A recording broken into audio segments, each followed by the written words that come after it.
والصلاة والسلام على رسول الله أما بعد فأعوذ بالله من الشيطان الرجيم محمد رسول الله والذين معه أشداء على الكفار رحماء بينهم تراهم ركعا سجدا يبتغون فضلا من الله ورضوانا سيماهم في وجوههم من أثر السجود ذلك مثلهم في التوراة ومثلهم في الإنجيل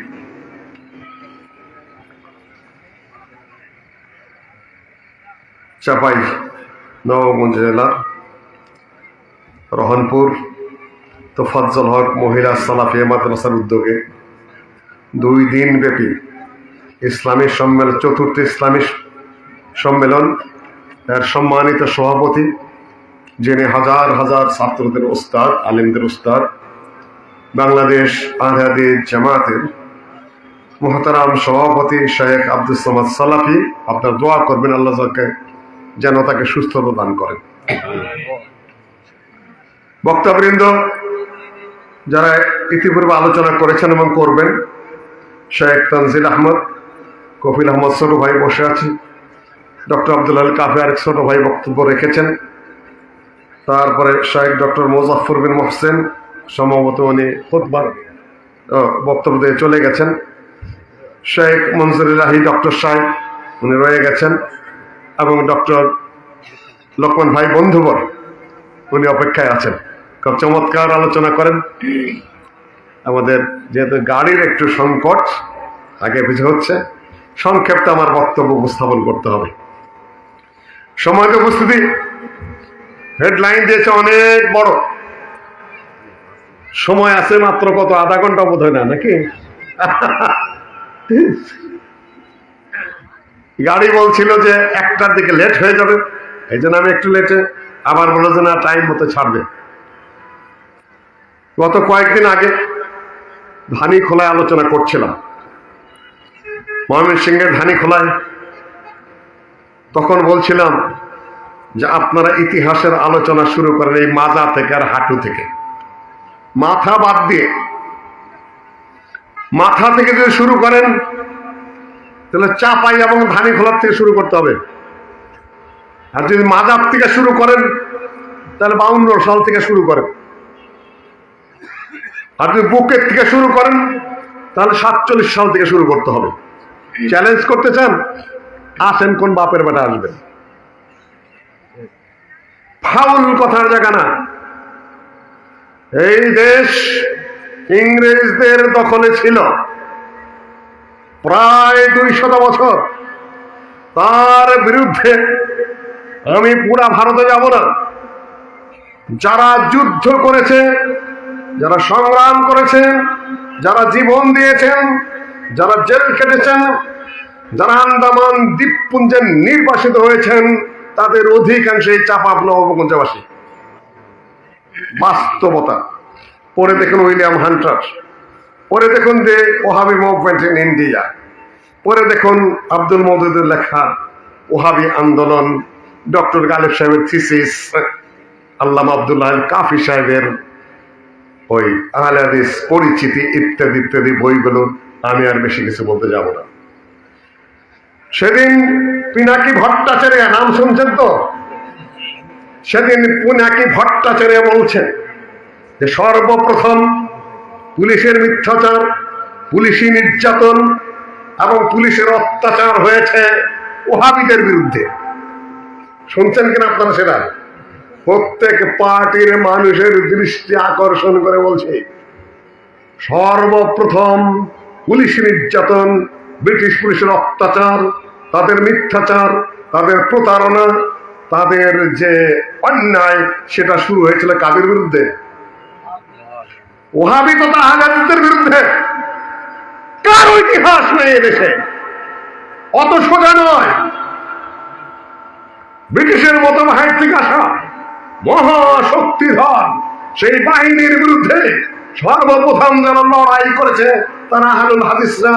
কোন মুসলমানে, এই হিন্দু, এই ভদ্রলোক ফ্রান্স থেকে বলেছে, উনি লিখছেন ডক্টর মঈনুদ্দিন খান সাহেব, বইটা লিখেছেন আমি আমার ভাগনা ডক্টর মনসুর, রাজশাহী বিশ্ববিদ্যালয় থেকে পিএইচডি করেছে, বেশ ভালো লেখাপড়া জানে। ওকে বললাম যে কপিটা সংগ্রহ করে দাও। আপনারা কি বুঝাতে চান কাদেরকে? হঠাৎ করে ইতিহাস শুরু করে দেন, কেউ মাঝখান থেকে, কেউ পেটের থেকে, কেউ হাঁটু থেকে। সম্মানিত উপস্থিতি, তাদের আন্দোলনের ফসলে পাকিস্তান আন্দোলনে এখানে যারা নেতৃত্ব দিয়েছেন মৌলানা আকরম খান, হাদিস নেতা মৌলানা আব্দুল্লাহ বাকি, তিনি হলেন কাফি সাহেবের বড় ভাই। কাফি সাহেব তাত্ত্বিক যোগান দিয়েছেন, তাদের নেতৃত্বে এই জাতি সংগঠিত হয়ে যায়। সরওয়ার্দী সাহেব আকরম খান সাগরিদ মাত্র, প্রথমিক নেতা নন। শেখ সাহেব নিজে লিখেছেন যে ডেলিগেট মিটিংয়ে উপস্থিত হয়েছি, মৌলানা আকরম খান সাহেব বললেন, এই ছোকরা তুমি এখানে কি করো? আমি ছোকরা নই, আমি ডেলিগেট। সেই ছোকরা থেকে আপনারা ইতিহাস শুরু করেন, তাই না? মৌলানা আকরম খান কিছুই না, যার সামনে শেখ মুজিব কথা বলতে সাহস পেতেন, নিজে লিখেছেন। আপনি কোথার থেকে ইতিহাস শুরু করেন? সরওয়ার্দী আকরম খান সাগরিদ, শেখ মুজিব আকরম খান শুধু একটা ছোকরা, নিজে লিখেছে তার বইয়ের মধ্যে। আর আপনি ইতিহাস প্যাকেট থেকে শুরু করেন কাদের জন্য? 41 সাল থেকে 50 সাল পর্যন্ত মুসলিম লীগের সভাপতি মৌলানা আকরম খান পদত্যাগ করলেন 52 সালে। 53 সালে কাফি সাহেবের বড় ভাই আব্দুল্লাহ বাকি সভাপতি। পাকিস্তান এই স্বাধীন ভূখণ্ড আহলে হাদিসের মৌলিক নেতৃত্বে হয়েছে। ইতিহাস অস্বীকার করতে যাবেন না। ইসলাম পন্থীরা ওখানে গাদা করে ইতিহাস লিখেছে। একবার আবুল হাসেম সাহেবকে নিয়ে আসে, আবার শামসুল হককে নিয়ে আসে। ইসলামপন্থী রাজনীতিবিদরা আর কোন দলকে এলাউ করতে চায় না, ইতিহাসের এখানে ভেজাল লাগিয়ে দিয়ে এসেছে। আর যারা ওই লাইনের, তারা ওই মুসলিম সত্যিকারের ভালো মানুষগুলো, দুনিয়াবী স্বার্থ যাদের নেই, একান্ত হয় বীরত্বের সাথে জ্ঞান দিয়ে, শিক্ষা দিয়ে, জাতি নিয়ে যে সলিড রাজনীতি করেছেন, সেখান থেকে যে ডাইভার্ট করে যেদিকে নিয়ে গেলেন, সেখান থেকে আওয়ামী মুসলিম লীগ হলো, সেখান থেকে আওয়ামী লীগ হলো, সেখান থেকে আস্তে আস্তে এক দল ওই দল করতে করতে এই পর্যন্ত এসেছে। রাজনীতিতে পেলামটা কি? ঠিক পাকিস্তানের যে ভূখণ্ডটুকু, সেই ভূখণ্ডের উপরে বাংলাদেশ। 1 ইঞ্চি জায়গা আপনারা বাড়াতে পারেন নাই, তো গল্প করেন কিসের? আহলে হাদিস নেতারা যে ভূখণ্ডটুকু এনে দিয়েছিলেন নেতৃত্ব করে, সবাই সাথে ছিলেন, সেই ভূখণ্ড থেকে 1 ইঞ্চি বাড়াতে পেরেছেন কিনা বলেন? গল্প কোথার থেকে করেন? জনগণ জীবন দিয়েছে, সেটা অন্য বিষয়। ভূখণ্ডে 1 ইঞ্চি বাড়াতে পারেন নাই, সেটা নয় বর্তমান বাংলাদেশ। এটা আহলে হাদিসের ভূখণ্ড। কিন্তু তারা চায় নাই, তারা ভোগ বিলাসী ছিলেন না, তারা কিছু খান নাই, পরেন নাই। সকল দলের দৃষ্টি আকর্ষণ করছি। সব কিছুর পরে এখন একটা সময় আসলো, 15-16 বছরের নানান ইতিহাস কাহিনী সব আছে, সব জানেন। আমি আপনাদেরকে পরিষ্কার হয়ে জানিয়ে দিচ্ছি, রাজশাহী বিশ্ববিদ্যালয়ের প্রধান সমন্বয়ক আমার নিজের সন্তান। সমন্বয়কদের গুরু তিনি আমার মেয়ের জামাই। আমি তাদের সাথে কোনো সুযোগ সুবিধা ভোগের চিন্তাও করিনি, কল্পনা করে বর্ণনাও করি না। কেউ আবার আঙ্গুল করে ক্যাটদানি শুরু করবে না কেন, তাই না? এই জন্য উল্লেখ করে দিলাম। ওখানে আমার কোনো ক্রেডিট নাই, আমি চাচ্ছিও না। কিন্তু কেউ যদি গলা তুলে কথা বলতে চান, এই আঙ্গুলটা আগে তুলে রাখলাম। চামচা না তাই উঁচু গলায় কথা বলতে যাও না, ধীরে শোনো, বোঝার চেষ্টা করো। এই যে পরিবর্তিত পরিস্থিতি, আমরা বলছি এত কালের স্বৈরাচার শেষ হলো। আগেই বলে দিয়েছি, রাজশাহী জাহাঙ্গীরনগর বিশ্ববিদ্যালয়ের প্রধান সমন্বয়কদের অন্যতম আমার এক সন্তান। আবার বলে দিচ্ছি, সমন্বয়কদের গুরু উপদেষ্টা আমার বড় মেয়ের জামাই। বলতাম না, কিন্তু আপনার লম্বা লম্বা কথা বলেন অনেকেই, মুখটাকেই বন্ধ করে দিয়ে নিচ্ছি। সম্মানিত উপস্থিতি, পরিবর্তিত একটা পরিস্থিতি হলো, একটা সরকার বিদায় নিল, আর একটি সরকার আসি করছে। পরিবর্তন কি হলো? পরিবর্তন যা হলো সেটা হলো পাকিস্তান হলো, সেখানে আহলের নেতৃত্ব পূর্ণাঙ্গ হয়েছিল। 52 সালে আকরম খান পদত্যাগ করতে হলো, তিনি সংবিধান প্রণেতা, তিনি সভাপতি, তিনি পদত্যাগ করলে পার্লামেন্টের সেই রাজনীতির মধ্যে তিনি আন্দোলন শুরু করে দিলেন, এই দেশ চাইনি আমরা, এই সরকার আমরা চাই নাই। তিনি সংখ্যালঘু হয়ে পড়লেন, পদত্যাগ করলেন। আমরা কি সেই দিকে যাচ্ছি? আমরা কি সেই দিকে যাচ্ছি? হ্যাঁ, আবার বলছি, আমার ঘরে সমন্বয়ক আছে, সমন্বয়কদের গুরুর সাথে আমার আত্মীয়তা, কিন্তু আমি বলে দিয়ে যাচ্ছি পরিস্থিতি সে একই দিকে যাবে। কেন? আইডিওলজি, আদর্শ, উন্নত চরিত্র, উন্নত স্বভাব, উন্নত রীতিনীতি, কোরআন হাদিসের ভিত্তি, সেখান থেকে সরে গিয়ে তুমি 112 যদি দেশে বিপ্লব করো, আন্দোলন করো, কিছুই বই আনবে না। এটা আহলেদের বিশ্বাস করতে হবে। আগেও আসে নাই, পরেও আসবে না। শুধু এই যে বোতলের মধ্যে যে মদ ছিল, বোতলটার পরিবর্তন হবে, মদ যা তাই থাকবে, সামান্য কিছু নরিনামা এখানে হওয়ার কোনো সম্ভাবনা আমি দেখছি না। আল্লামা আব্দুল্লাহ আল কাফি আল কুরাইশি তিনি লিখছেন 47 সালে পাকিস্তান হচ্ছে, উনি বসে বসে লিখতেছেন যে পার্লামেন্টে আইন পাস হতে চলেছে, স্বাধীন একটা ভূখণ্ড হলো, কিন্তু আমি কোনো ভালো লক্ষণ দেখতে পাচ্ছি না।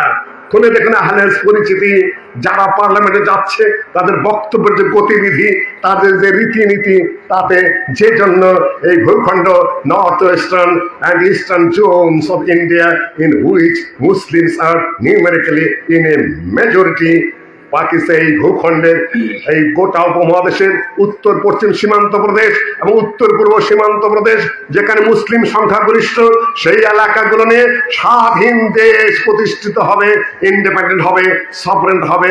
মুসলিমদের এত আন্দোলনের ফলে, এত ত্যাগের ফলে যে ভূখণ্ড দুটি আমরা পেলাম, এখানে ইসলাম কায়েমের জন্য হলো, মুসলিমরা সংখ্যাগরিষ্ঠ ছিল, এই জন্যই স্বাধীন ভূখণ্ড হলো, সেখানে এখন ইসলাম কায়েম করা সম্ভব হচ্ছে না। নেতারা স্বার্থপর। 54 সাল থেকে নিয়ে রাজনীতি ভালো জমতো নেই, 58 সাল পর্যন্ত 9টা সরকারের পরিবর্তন হয়েছে। 71 সালে পরিবর্তন হয়েছে, এরশাদের আমলে পরিবর্তন হয়েছে, বিএনপি আমলে পরিবর্তন হয়েছে। এখন আমাদের পরিবর্তনের সঙ্গে কি পরিবর্তন হবে?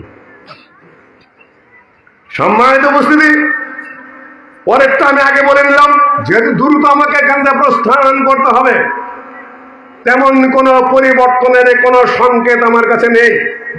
আমি আমার ঘরের পরিচয় আগে দিয়ে নিয়ে আমি কথা বলছি। কাজে এখানে যদি যে আহলে হাদিসরা ব্রিটিশের বিরুদ্ধে সংগ্রাম করেছিল, যে আহলে হাদিসরা জেল খেটেছিল ওই সময়, যে আহলে হাদিসের গলায় দড়ি পড়েছিল, যে আহলে হাদিসের আন্দামান দ্বীপপুঞ্জে নির্বাসিত করা হয়েছিল, সেই আহলে হাদিসরা চাঁপাইনবাবগঞ্জ থেকে আবার যদি জেগে না ওঠে, জেলাও সেই কোনোই থাকবে, কিছুই পরিবর্তন হওয়ার আপাতত কোনো সম্ভাবনা নেই। পরিষ্কার কণ্ঠে আমি আপনাদেরকে আবার জলদ গম্ভীর কণ্ঠে পরিষ্কার ভাবে একটা ঘোষণা দিয়ে গেলাম। শিক্ষা ব্যবস্থা নিয়ে তুমি কথা বলতে বলেছ। শিক্ষা ব্যবস্থায় উপমহাদেশে কিছুই ছিল না একমাত্র ইসলামিক শিক্ষা ব্যবস্থা ছাড়া। সাহাবীগণ ইসলাম নিয়ে এসেছেন, তাবেঈগণ ইসলাম নিয়ে এসেছেন, গৌরী গেছে, তারপরে আপনার তুগলক গেছে, তারপরে লোধি গেছে, তারপরে লোধিরা গেছে, তুগলকরা গেছে, তারপরে গজনবীরা আগে গেছে, মুঘলরা গেছে, ইংরেজরা এসেছে। শিক্ষা ব্যবস্থা কি ছিল? শিক্ষা ব্যবস্থাটা কোরআন হাদিসের আদলের উপরেই ছিল। ইংরেজি শিক্ষা নামে কোন শিক্ষা এই ভূখণ্ডে ইংরেজরা আসার আগে ছিল কিনা বলতে পারেন না কেউ? এই যখন স্কুল দেখতেছেন, কিন্ডার গার্ডেন দেখতেছেন, ইংরেজি শিক্ষা দেখতেছেন, নানান ধরনের কিছু দেখতেছেন, ইংরেজরা আসার আগে ছিল কিনা? কিছুই ছিল না। ভারতে মুসলিমরা 700 বছর কমে বেশি শাসন করেছে। তুর্কিরা প্রায় 500-600 বছর 3 মহাদেশ শাসন করেছে। সাহাবীগণ উমাইয়া বংশ, আব্বাসী বংশ, সাহাবীগণ, তাবিঈগণ, যুগের পর যুগ মিশর সহ, আফ্রিকা সহ, ভারতের অংশ সহ মাওরাউন নাহার পর্যন্ত তারা শাসন করেছে। তারা কেউ ইংরেজি জানতেন কিনা? প্রয়োজনও পড়ে নাই। রাশিয়ার প্রেসিডেন্ট ইংরেজি জানে না, চীনের মানুষ ইংরেজি জানে না, তারা কি বিজ্ঞানে পিছিয়ে আছে? প্রশ্নই ওঠে না। সুকৌশলে আমাদেরকে ইংরেজদের দাস বানিয়ে রাখা হয়েছে। সেই আদলে শিক্ষা ব্যবস্থা না বানাইলে আমাদের আর চলছে না। অর্থাৎ যারা শিক্ষিত দাবি করেন তাদের অধিকাংশই তাদেরই সেবা দাস, এর বাইরে তাদের কোনো বোধ শক্তি নেই। এইটুকু মাথায় রেখে নেন। খুব দ্রুত গতিতে আমার বক্তব্য শেষ করতে হবে। পাকিস্তান প্রতিষ্ঠিত হলো মুসলিমদের সংগ্রামে। তার যিনি গভর্নর জেনারেল হলেন তিনি কে? চেয়ারে বসে আছেন, বলেন। মোহাম্মদ আলী জিন্না? সুন্নি না শিয়া? আস্তে একটা শিয়া বেনামাজি, মেনে নিতে হলো। আর পররাষ্ট্রমন্ত্রী হলেন কাদিয়ানী। এত সংগ্রামের পরে মুসলিমদের জন্য স্বাধীন ভূখণ্ড, সেখানে ইসলামিক রাষ্ট্র কায়েম হবে, আইন কায়েম হবে, তার গভর্নর জেনারেল হলেন শিয়া, আর তার পররাষ্ট্রমন্ত্রী হলো কি? এত সংগ্রামের পরে আমাদের দেশে যে সরকার প্রতিষ্ঠিত হলো, সেখানে কি এই মুহূর্তের জন্য প্রয়োজন? তখন মোহাম্মদ আলী জিন্নাকে মেনে নিতে হয়েছিল, এখনো মেনে নিতে হবে। কেন আন্তর্জাতিক জগৎ, জাতীয় পর্যায়ে সকল কিছু মিলে দেশটাকে টিকিয়ে রাখতে আপাতত এই অন্তর্বর্তীকালীন সময়ের জন্য এছাড়া আর কোনো উত্তম পথ নাই। কিন্তু বাকিদের চেহারা কি, সুরত কি, কি পড়া মহিলা যে করে হেগুলার চেহারা সুরত কি, মাথায় রেখেই মেনে নিতে হবে। এটা চূড়ান্ত নয়, সামনের পরিবর্তনের জন্য আপনাকে অপেক্ষা করতে হবে। আমি শুধু ইশারা দিয়েছি, কারো বিরুদ্ধে আমি কিছু বলছি না। আমি শুধু আপনাদের দৃষ্টি আকর্ষণ করে যাচ্ছি যে খুব দ্রুত গতিতে আমাদের শিক্ষা ব্যবস্থা শেষ করে দিয়েছিল। একেবারে শিক্ষা ব্যবস্থা শেষ, কোরআনের শিক্ষা শেষ, হাদিসের শিক্ষা শেষ, ইউনিভার্সিটি ইসলামিক শিক্ষা ব্যবস্থা সংকোচন। ইসলামের যারা পাস করবে তাদের কলেজ ইউনিভার্সিটিতে চাকরিও বন্ধ হয়ে গিয়েছিল। বিসিএস পরীক্ষা দিতে গেলেই যদি দেখে যে মাদ্রাসা ইসলামী পড়া, ওখান থেকে তাদের সব বাতিল করে দিতে হবে। এই সকল বিষয়গুলা বেশ কিছুদিন চলেছে দেশে। আশা করি সেটার এখন একটা আমূল পরিবর্তনের দিকে যাবে। কিন্তু পরিবর্তনের দিকে যাবে না দুইটা কাজ যদি না হয়। ছাত্র জনতা যারা আন্দোলন করেছে তারা যদি মাঠ থেকে উঠে যাও, আজকে তুমি লিখে রেখো, মুসলিমদের মতো একটা সাধারণ বলে গেল, এ থেকে শুধু বিতে যাবে। এ বলতে কি আওয়ামী লীগ, বি বলতে কি, এছাড়া কিছু হবে না। এ থেকে বিতে যাবে, বি থেকে রিটার্ন করবে মাত্র। এছাড়া তেমন খুব ভালো কিছুতে যাবে বলে আমি বুঝতে পারছি না।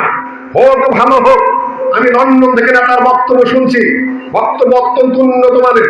তিনি এখন চতুর্দিক ঠিক রেখে কথা বলতে জানেন, সকলকে সুন্দর পথে চলার জন্য বলছেন। তার মধ্যে আপাতত গণতান্ত্রিক এবং কনস্টিটিউশনাল কায়দায় রাষ্ট্র পরিচালনার একটা আলামত দেখা যাচ্ছে, এটা সত্য কথা। কিন্তু মানছেন কয়জনে? রাস্তা বলক দিচ্ছেন না। অন্যান্য যা কিছু আপত্তিকর বিরক্তিকর কাজ কি করছেন না? ভুল মামলা কি হচ্ছে না? নো, আমি বলি লন্ডন থেকে নেতা যা বলছেন সম্পূর্ণ মেনে নিন, ওই লাইনেই চলুন, ধীর স্থির হন, রাষ্ট্রকে আতঙ্কিত করবেন না। গণতান্ত্রিক কায়দা এবং কনস্টিটিউশন ভাবে এই দেশটা যে চলতে পারে সেই পথে হাঁটুন। আর আগে যেগুলা চলতো আলহামদুলিল্লাহ, এখানে আমরা কোনোদিন দেখিনি আলহামদুলিল্লাহ। তাওহীদের এই মাদ্রাসা, এখানে আমি যতবারই এসেছি কোন নেতা টেতা আমি মঞ্চে দেখি নাই আলহামদুলিল্লাহ। এটা বজায় রাখবেন। মুজিব পত্রিকা জিয়ার সাফারি এই জন্য স্টেজে শোভা না পায়। যদি এটা করা শুরু করে দেন, তার মানে স্বৈরাচারীতে ঢোকার চেষ্টা করছেন। ওয়াজ শুনবেন, বুঝবেন, সেই অনুযায়ী আমল করবেন। রাষ্ট্রকে ন্যায় নীতি অনুযায়ী সর্বোচ্চ ত্যাগ দিয়ে চালাতে চেষ্টা করবেন। খুব ভালোই বোঝা যায় যে এরপরে ক্ষমতা আসার সম্ভাবনা কাদের। আপনার জন্য একটা স্বনির্বন্ধ অনুরোধ রেখে যাচ্ছি, এই সকল কাজ যেন আপনাদের দ্বারা না হয়। দেশটা যেন ওই যে নির্দেশ যা আসছে লন্ডন থেকে সেই আলোকে আপনারা চলার চেষ্টা করুন, ডান বাম নিজেরা করতে চেষ্টা করবেন না। সম্মানিত উপস্থিতি, ছাত্রদের মাঠেই থাকতে হবে, ছাত্রদের পথেই থাকতে হবে, না হলে স্বৈরাচার মাথা চালাতে উঠবেই। তোমরা রাজনৈতিক দল করবে কিনা করবে সেটা তোমাদের ব্যাপার, কিন্তু মাঠ যদি ছেড়ে দাও এই দেশ আবার যেখানে ছিল সেই আস্থা করে নিক্ষেপতে হবে, সেখান থেকে আর ফিরে আসার উপায় নাই। দুই, যেটা আমার পরিষ্কার কথা, আহলুল হাদিসদের রাজনৈতিক জাগরণের প্রয়োজন আছে। আহলে হাদিস যদি ঘুমিয়ে থাকে, ঠিক পাকিস্তান প্রতিষ্ঠার পরে যেমন ইসলামিক রাষ্ট্র শাসন কায়েম হয় নাই, এখন এই বিপ্লবের পরে যেটাকে নতুন স্বাধীনতা বলছে বা যেটাই বলছে, যেভাবেই হোক না কেন একটা 15-16 বছরের একটা কঠিন নির্যাতনে কোন ঠেসে ধরা এইখানে আসার জন্য 3বার করে কাগজ পাঠাতে হতো। খালি বলে আপনার এই কার্ড পাঠান, সেই কার্ড পাঠান, আপনার আইডির কার্ড পাঠান, অমুক কি তমুক কি করতে দেবো না, আসবে না, যাবে না, এইটাই শুধু করতে থাকলেন আমাদের ওসি সাহেবরা, এসপি সাহেবরা। আলহামদুলিল্লাহ মুক্ত হয়েছেন তো, মুক্ত হয়েছেন তো। এবার এই চাঁপাইনবাবগঞ্জে কোন ওসি সাহেব, কোন এসপি সাহেব সভা করতে গেলে কারো কাছে কোনো কাগজপত্র চেয়েছে নাকি? আলহামদুলিল্লাহ, এই অবস্থা যেন এই বাংলাদেশের দ্বিতীয়বার ফিরে না আসে। এসপি সাহেবরা, ডিসি সাহেবরা, ওসি সাহেবরা দেশের সংবিধান মেনে চলুন। সংগঠন করার অধিকার নাগরিকের রয়েছে, ধর্মসভা করার অধিকার নাগরিকের রয়েছে, তাদের আলোচনার অধিকার রয়েছে। আপনি বাধা দেওয়ার কে? আপনি প্রোটেকশন দিতে পারেন, নিরাপত্তা দিতে পারেন, ডিরেকশন দিতে পারেন। আপনার ভাই আমাদের তেল মারতে হবে কেন? আপনি আমাদের বেতন দেন, আপনি আমাদের সুরক্ষার ব্যবস্থা করবেন, আপনি বাধা দেওয়ার কে? অনাগরিক সুলভ, কুনাগরিক সুলভ অত্যাচারীর ভূমিকায় যেন এই বাংলাদেশের কোন ওসি, কোন ডিসি, কোন এসপি পুনরায় দ্বিতীয়বার না করতে পারে, এই ব্যাপারে সকল নাগরিকের সচেতন থাকতে হবে। ঘুমাবেন, মাইর খাবেন, জাগৃত থাকবেন। যে যার অবস্থান সে বুঝে নেবে, তার আগে আমার কথা আছে। কেউ সন্ত্রাসী হবেন না, কেউ অন্যায় অস্ত্র ধরবেন না, কারো গায়ে কেউ লাঠি মারবেন না, কেউ অন্যায়ের কোথাও বোমা ফোটাবেন না। দিন কায়েমের নামে আবার কেউ আপনারা এই সকল মারামারিতে লিপ্ত হবেন না। জঙ্গিবাদের সাথে কোনো কেউ যেন সম্পৃক্ত না হয়। এই দিয়ে আপনারা শুরু করে দিয়েছেন পুলিশি নির্যাতন, কিন্তু এমনি শুরু হয় নাই, কিছু কারণও ছিল। কাজে এইসব কুপথে কেউ হাঁটবেন না। সম্মানিত উপস্থিতি, এই দেশে 2টা জাগরণের প্রয়োজন হয়েছে আবার। একটি হল ইসলামী শিক্ষার জাগরণ। বহু রাস্তা পাড়ি দিতে দিতে এসে ইসলামী শিক্ষা ব্যবস্থা এখানে এসে ঠেকেছে। এখানে প্রচুর মাদ্রাসা হয়েছে, সেখানে ইটের পরে ইট হচ্ছে, দালানের পরে দালান হচ্ছে। এখন এই মুহূর্তে সেটা একটা ভালো কাজ হচ্ছে। এই মুহূর্তে সরকার পতনের পরে অনেকটা ভিসি পোস্ট খালি হয়েছে, প্রভিসির পোস্ট খালি হয়েছে, প্রক্টরের পোস্ট খালি হয়েছে, ট্রেজারের পোস্ট খালি হয়েছে, বিচারপতির পোস্ট খালি হয়েছে, পুলিশ অফিসারের পোস্ট খালি হয়েছে, বহু জায়গায় খালি হয়েছে। আপনারা দেখেন কয়েকজন আহলে হাদিস যোগ্য লোক আছেন যে যেখানে আপনাকে সেট করা যাবে। কোথায় সেট করা যাবে আপনাকে? কোথাও সেট করার মতো লোক এত বছর সৃষ্টি করেন নাই, শুধু পীর মুরিদ তৈরি করেছেন, শুধু তৈরি করেছেন ভক্ত, শুধু সৃষ্টি করেছেন বক্তার ওয়াইজ। আমি খারাপ বলছি না, সেটাও একটা ভালো কথা, কিন্তু দেশের প্রয়োজন অনুপাতে আপনারা বক্তৃতাও করেন নাই, লোকও গড়ে তোলেন নাই। আর আমাদের এক ছেলে কোন রকম ইউনিস পর্যন্ত গিয়েছে, তাই না? দুনিয়া মাতামাতি, তাই না? ওখানে যাই যদি এত গরম। আরেকজন আমাদের ধর্মীয় উপদেষ্টা, উচ্চ শিক্ষিত মানুষ, দিনদার মানুষ, এর চেয়ে বেশি শিক্ষিত মানুষ এই দেশের কোন ধর্ম উপদেষ্টা হয় ধর্মমন্ত্রী আমার জানা নাই। কিন্তু সর্বপ্রথম তাকে আমন্ত্রণ জানালেন কে? আহলে হাদিস। তারপরে আরেক আহলে ইসলাম, তারপরে আরেক আহলে ইসলাম। এত ঘৃণিত, এত আগে যাইতেন কি করতেন? ষোড়শ বছরে পূজা পার্বণ শুরু করে দেন আপনারাই সবার আগে।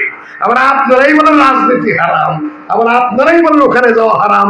ওখানে যাওয়ার পরে নিজেদেরকে গর্ববোধ করেন আর দায়িকায় না নিজেরা খুব আনন্দ প্রকাশ করেন। সব বিরোধী কাজ করে এসেছেন যুগের পর যুগ, বছরের পর বছর। মুখে বলেছেন একটা, কানে করেছেন একটা, ধরা পড়েছেন আরেক দিকে। সকালে বলেন একটা, বিকালে বলেন একটা, বাপে বলে একটা, পোলায় বলে একটা। এই যে সব বিরোধী সহজ সরল আহলে হাদিসদেরকে পেয়ে বেওকুফ বানাতে কোন হুজুর কম করেন নাই। ফিরে আসতে হবে এই সকল সব বিরোধী ফাউল বক্তব্য থেকে একটা সুশৃঙ্খল পদ্ধতি আমাদের ফিরে আসতে হবে। শিক্ষা ব্যবস্থার মধ্যে ইংরেজি অঙ্ক ঢুকাতে হবে। বেশ কিছু ছেলে পেলে বেরিয়েছে, মদিনার থেকে পাশ করে এসেছে, আরো অন্যান্য হবে। এখানে তোফাজ্জল মাদ্রাসা খুলেছে, ইসলামিক শিক্ষা লাগবে, তার সাথে আধুনিক শিক্ষার অত্যন্ত বড় সংযোগ সৃষ্টি করতে হবে, যাতে ভবিষ্যৎ প্রজন্ম সকল জায়গায় সেট হতে পারে এবং হবে ইনশাআল্লাহ। আমি আশাবাদী মানুষ। দ্বিতীয় বক্তব্যের দ্বিতীয় ধারা, এই দেশ স্বাধীনতার আন্দোলন যদি আহলে হাদিসরা করে থাকে, এই দেশের ব্রিটিশ বিরুদ্ধে যুদ্ধ যদি তারা করে থাকে, এই ভূখণ্ডটা স্বাধীনতার নেতৃত্ব যদি আহলে হাদিসরা দিয়ে থাকে, এখন আপনার নেতৃত্ব দেওয়ার যোগ্য কিনা? এখন যোগ্য কিনা? আপনারা যোগ্য? হালাল না হারাম? জায়েজ না না জায়েজ? এতদিনে জায়েজ না জায়েজের প্রশ্ন তুলেছেন, তাই না? বাপেরা দেশ স্বাধীন করে দিয়ে গেছে, তখন হালাল ছিল। বাপেরা রাজনৈতিক আন্দোলন করে রাষ্ট্র প্রতিষ্ঠা করে দিয়ে গেছে, সবই হালাল ছিল। এতদিনে সোজা সরল মানুষগুলাকে পেয়ে আপনারা হারাম হারাম ফতোয়া দিয়ে মাঠ ঘাট কালো করে ফেলেছেন। আবার আপনারা ইমাম আহমদ হাম্বলের মতো হয়ে যান, আপনার ইবনে তাইমিয়ার মতো হয়ে যান, যে অন্যের খাওয়া খাবেন না, অন্যের পড়া পড়বেন না, অন্যের কাছে চান্দা নিবেন না, অন্যের মাঠে যে বক্তব্য করবেন না, পয়সা দিলে পকেটে তুলবেন না, খাইতে দিলে খাবেন না, 100টা সালাম দিব হবে আপনাকে। চান্দাও নেবেন অন্যের কাছ থেকে, মাদ্রাসা বানাবেন অন্যের পয়সায়, দাওয়াতও খাবেন অন্যের, পকেটে তুলবেন অন্যের, বক্তব্য দেবেন একরকম, কাজ করবেন আরেক রকম। এই সকল ফাউল কাজ আর কতদিন চলবে? চুপ করে গেছেন, তাই না? বোঝার সময় এসেছে। নেতৃত্ব আপনাকে দিতে হবে, আপনাকে উপরে যেতে হবে। নেতৃত্ব সাহাবীগণ দিয়েছেন। আবু বকর রাদিয়াল্লাহু তাআলা সাহাবী না, তাই না? ওমর রাদিয়াল্লাহু তাআলা সাহাবী না, ওসমান রাদিয়াল্লাহু তাআলা সাহাবী না, আলী রাদিয়াল্লাহু তাআলা সাহাবী না, নাকি? রাষ্ট্রের নেতৃত্ব কে দিয়েছে?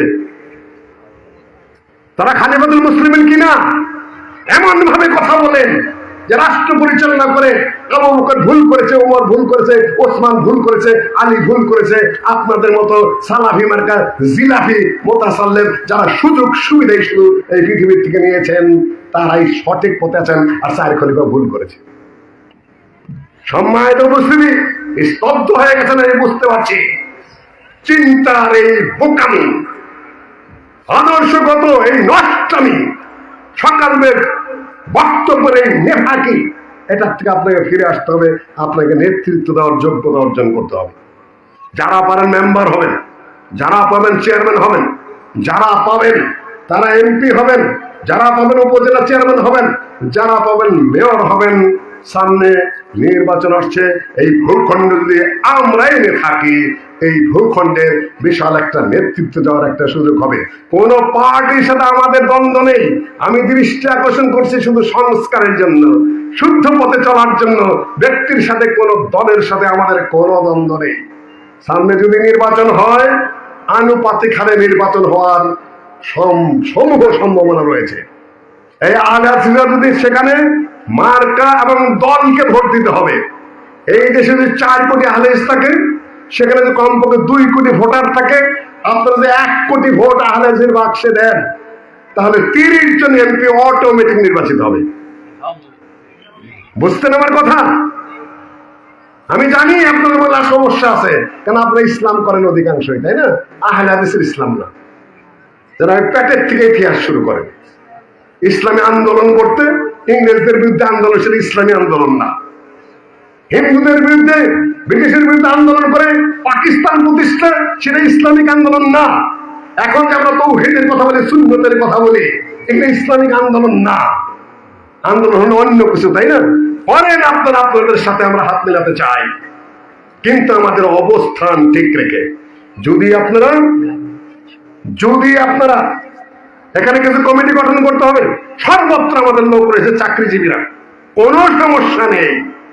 নির্বিঘ্নে আমরা 4 কোটি আহলের মধ্যে যদি 2 কোটি ভোটার থাকে, কোন রকম 1 কোটিও পেয়ে যাই, আনুপাতিক 30টা সিট আমরা পাবো। পার্লামেন্টে যদি আমরা কথা বলতে পারি তাওহীদের পক্ষে, পার্লামেন্টের সুন্নতের পক্ষে, পার্লামেন্টের সহিহাদিসের পক্ষে, পার্লামেন্টের শিরকের বিরুদ্ধে, পার্লামেন্টের বেদাতের বিরুদ্ধে, পার্লামেন্টের অত্যাচারের বিরুদ্ধে, পার্লামেন্টের জুলুমের বিরুদ্ধে, সকলের বিরুদ্ধে বলে। আমাকেও কেউ বলছে আমাদের নেতা ফেরেশতা, আমাদের নেতা জিব্রাইল, আমাদের নেতা ইসরাফিল, আমি বলে আমাদের নেতা আজরাইল। দুর্নীতির গলা টিপে ধরবে। আপনাদের নেতারা ফেরেশতা হন, জিব্রাইল হন, ইসরাফিল হন, আমাদের নেতা হবে কি? ইনশাআল্লাহ আজরাইল হবে। আর গলা টিপে দেবো পার্লামেন্টের মধ্যে, কিঞ্চি লড়তে দেবো না। এতটুকু সততা আমাদের আর কারো না থাকতে পারে, আমাদের কয়েকজনের আছে, আর খুঁজে বেড়াচ্ছি। সম্মানিত উপস্থিতি, কুল জাআল হক ওয়া যাহাকাল বাতিল ইন্নাল বাতিলা কানা যাহুকা। বাতিল দূরীভূত হবে, হক সমাগত। কখন তেলাওয়াত করেছেন আল্লাহর নবী? কখন তেলাওয়াত করেছেন? 8ম হিজরিতে, মক্কা বিজয়ের পর। 6ষ্ঠ হিজরিতে কাবার করে মূর্তি ছিল, মূর্তি থাকা অবস্থায় তওয়াফ করেছেন, তখন পরিবেশ হয় নাই। কিন্তু 8ম হিজরিতে যখন মক্কাবে, তখন এই আয়াত। এখন আমি সামিয়ানা ফাটায় ফেলে দিতেছি, জাল হক ওয়া যাহাকাল বাতিল, তাই না? কোন হক আসছে, কোন বাতিল আসছে, সামিয়ানা ফাটা বক্তব্য তো দিচ্ছি, তাই না? কিছুই আসে নাই, কেন আমরা ওই পথে হাঁটি নাই। খালি বক্তৃতা আর বক্তৃতা, ওয়াজ আর ওয়াজ, ধারাবাহিকভাবে কাজ করে মাঠে নেমে মূর্তি হটানোর যোগ্যতা হলে তারপর আমি বলতে পারবো, ওয়াজ করতে পারবো, বাস্তবে বলতে পারবো কুল জাআল হক ওয়া যাহাকাল বাতিল। মূর্তিগুলা কে ভেঙেছে এই দেশে? আমি ভাঙছি? মসলিউদ্দিন, তৌহিদ, কফিলউদ্দিন, ডক্টর গালেব, তার ছেলেরা, শেখ আব্দুর রাজ্জাক, ডক্টর মুজাফফর। আমরা শুধু ওয়াজই করেছি, ভাঙছে কারা? কেন? পলিটিক্যাল পাওয়ার, এটা বিশাল ব্যাপার। পাওয়ার আহলেদেরকে যেতেই হবে কোনো না কোনো দিক থেকে, না হলে এখানে ওয়াজই করবেন আর কিছু আল্লাহ করবেন, কিছু প্রতিষ্ঠান করতেই হবে। এখানে মাদ্রাসা করেছে, দিবেন, ঢেলে দিবেন, কিন্তু আমরা অন্ধ নই, আমরা পিছপা নই। আমরা আবার জায়গা মতে যে বলতে চাই, কুল জাআল হক ওয়া যাহাকাল বাতিল ইন্নাল বাতিলা কানা যাহুকা। যখন আমরা পাবো তখন করব, কিন্তু কেউ মাজার ভাঙতে যাবেন না, এখন কেউ মূর্তি ভাঙতে যাবেন না। সরকার কেন্দ্র কঠোর অবস্থানে রয়েছে। আবার অতি উৎসাহী হয়ে মূর্তির গায়ে এখন হাত দিবেন, কেসে পড়ে যাবেন। মাজার ভাঙতে যাবেন, হাত কেসে পড়ে যাবেন। একদল মাজার ভাঙা শুরু করেছে শুধু আহলেসকে ভাসানোর জন্য, নিজের ভাঙা বলাবে, আহলেসের বিরুদ্ধে আবার মামলা হবে। কিন্তু ভুল কেউ করতে যাবেন না। আমি গোছায় কথা বলতে পারলাম না, কোরআন হাদিসে উপস্থাপন করতে পারলাম না, হয়তো আপনারা বলবেন কোরআন হাদিস কিছুই বললো না। সেই সময় আমি পেলাম না আসলে। ইনশাআল্লাহ একটা দৃষ্টি আকর্ষণ করে গেলাম, ফতোয়া সব বন্ধ। এটা রাজনৈতিক পরিবর্তনের ব্যাপার। পূর্ণাঙ্গ ইসলাম কায়েম করতে গেলে আপনার ওটা লাগবে। কোন দলমত যদি আঘাত পেয়ে থাকেন, মানে ক্ষমা করে দিবেন আমাকে, আপনাদের কারও আমার টার্গেট নয়। আমি শুধু পরিস্থিতি নিয়ে একটু উপস্থাপন করে আমি আমার বক্তব্য শেষ করছি। আকুলু কাওলি হাযা ওয়াস্তাগফিরু লাকুম আজমাইন। আসসালামু আলাইকুম ওয়া রাহমাতুল্লাহি ওয়া বারাকাতুহু।